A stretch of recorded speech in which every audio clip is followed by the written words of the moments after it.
It's a seminal moment. It's a beginning moment. There is sometime around maybe 1520 is the opening act in the New Kingdom.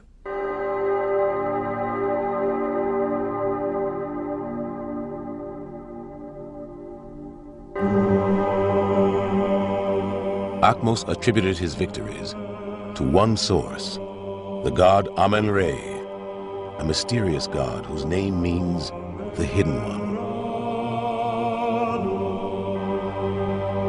In the darkest recesses of the temple at Thebes, the god spoke to Thutmose.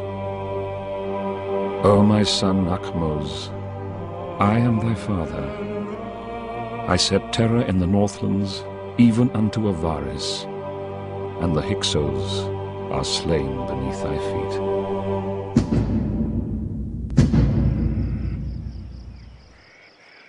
The Egyptians were so in awe of Thutmose's victory over the Hyksos that the Pharaoh himself was worshipped as a god. Thutmose, he was a hero. In the eyes of everyone, they were smiling, calling his name, building a chapel for him, asking God to protect him because he's God. But Thutmose's ambition went beyond uniting Egypt.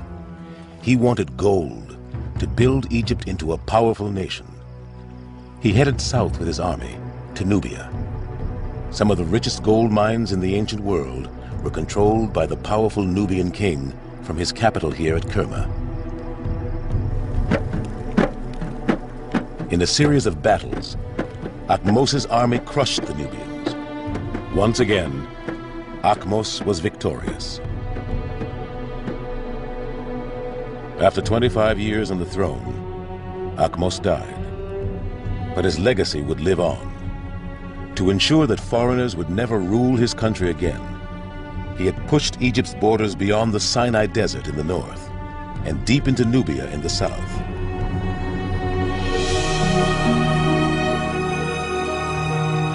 The warrior Pharaoh had laid the foundations of an empire. It was the beginning of the light of the day. It was the beginning of the sun got to rise. It was the beginning of the pyramids to come back. It was the beginning of the glory of Egypt. This is why we called it the Golden Age.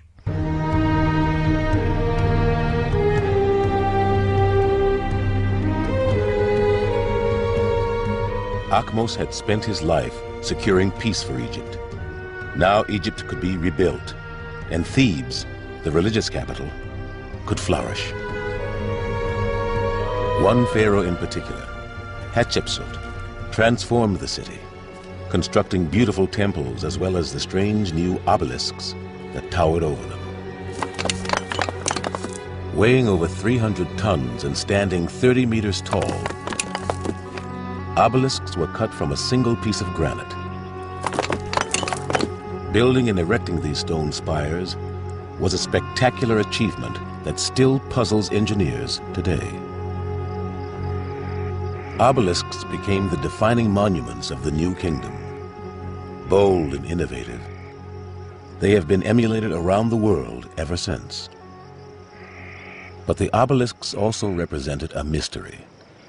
For years, archaeologists had known that obelisks were built during Hatshepsut's reign, but this name was missing from the list of kings on these temple walls, the official records. It was as if Hatshepsut had never existed. It remained a mystery for 3,000 years.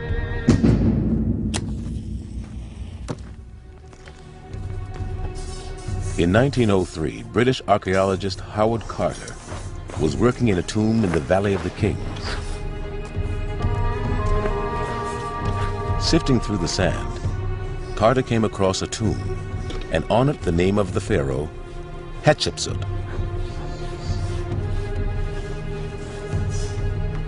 Hatshepsut had been wiped from historical records for a very simple reason. This remarkable pharaoh was a woman. Early in her life, Hatshepsut had been an ordinary queen. When her husband died, her stepson Thutmose came to the throne. But he was too young to rule alone, so Hatshepsut ruled as co-regent. this was not exceptional. What was shocking was her next step. Hatshepsut declared herself Pharaoh. Hatshepsut must have been an extraordinary woman. She found herself the most important ruler of the time. The next ruler to come to the throne, Thutmose III, was only a small child. So she took action, and from being a regent, she had herself proclaimed not queen, but king of Egypt.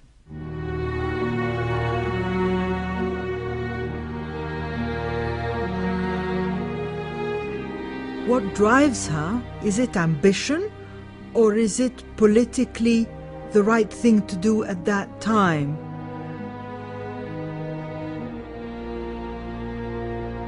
She saw the opportunity and she seized it. It was the desire for power. She saw that this system of female regents could be turned into securing full power for a senior woman of the royal family like herself. Only 2 women had been pharaoh before Hatshepsut, and both had failed to rule for long. But this did not deter her.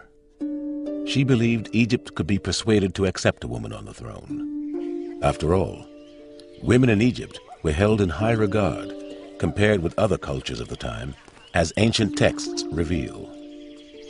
I hereby make my will for my wife. I leave her all of the property which I inherited from my brother. Don't give your wife grief at home when you know that she's in control. Never say, "Where is it? Find it for me," when she has put something where it's supposed to. Keep your eyes open, but keep your mouth shut. If you appreciate her quality... You were better off as a woman in ancient Egypt than in most ancient societies. But it was very difficult for them to branch out independently, have their own careers. It was still a man's world. Egyptian women were known as lady of the house, or if you like, housewife. Hatshepsut is no housewife. Despite the rights women possessed at the time, Egyptians struggled with the idea of a female pharaoh. It went against the natural order of life, a concept Egyptians described as Ma'at. Ma'at meant the order of the whole cosmos, the way the universe was constructed, Egypt's place in the cosmos, relationships with foreigners and Egypt were part of that. Foreigners are inferior, Egypt is superior and dominant, and the king should be male.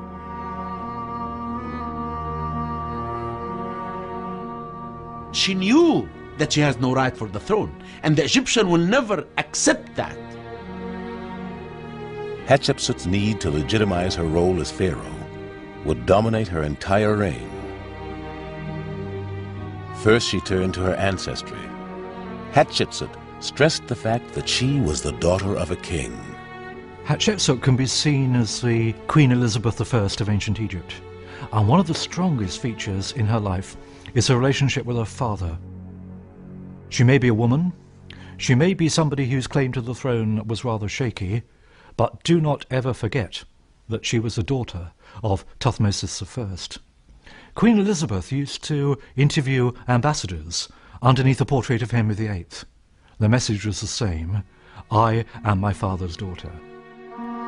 Hatshepsut even put words into her dead father's mouth, claiming he had publicly appointed her as his successor. This is my daughter, Hatshepsut. I hereby appoint her in my place. She alone will sit on my majestic throne. Listen to her commands and work together on whatever she orders. But she went further.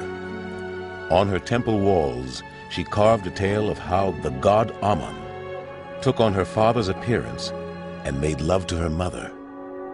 Hatshepsut was not only the daughter of a pharaoh, now she was the daughter of a god. Hatshepsut personally embraced her sexuality, reveling in descriptions of her own beauty. Her body was covered with the finest incense. Her scent was a divine shower. Her skin glittered like the stars. To look at her was more beautiful than anything. But Hatshepsut was pharaoh, and the pharaoh had to be male, so she had herself depicted with a male body, a male kilt, and the false beard of a pharaoh on her chin. Hatshepsut had to carefully choose who to trust at court. Hatshepsut is a woman trying to be a king. She inherited a court from her father, but she replaces them with people that she herself has chosen. And it's in their interests to keep their patron, even if that patron is a woman, in place. They know that if she goes, they go. One of the pharaoh's favorite courtiers was a man named Senenmut.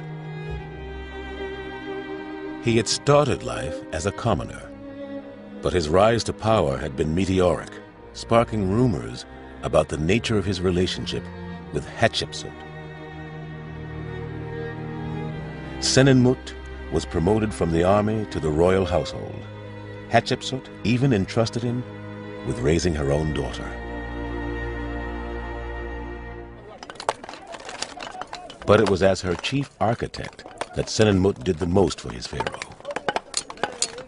He had been responsible for the creation of Hatshepsut's giant obelisks. Now she entrusted him with her most ambitious plan: the building of her mortuary temple.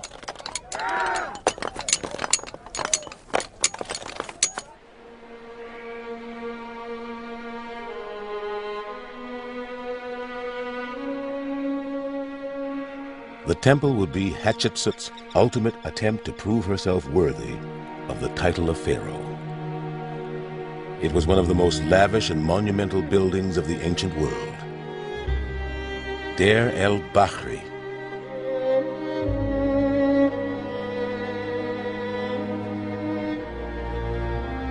Below the great temple, an additional tomb had been carved out of the rock. Halfway down the corridor is a drawing of the owner of the tomb, and next to it, a name, Senenmut. The tomb's position, so close to Hatshepsut's temple, may simply have been the ultimate reward for a loyal architect. But perhaps it was a reflection of the intimacy between Hatshepsut and her favorite courtier.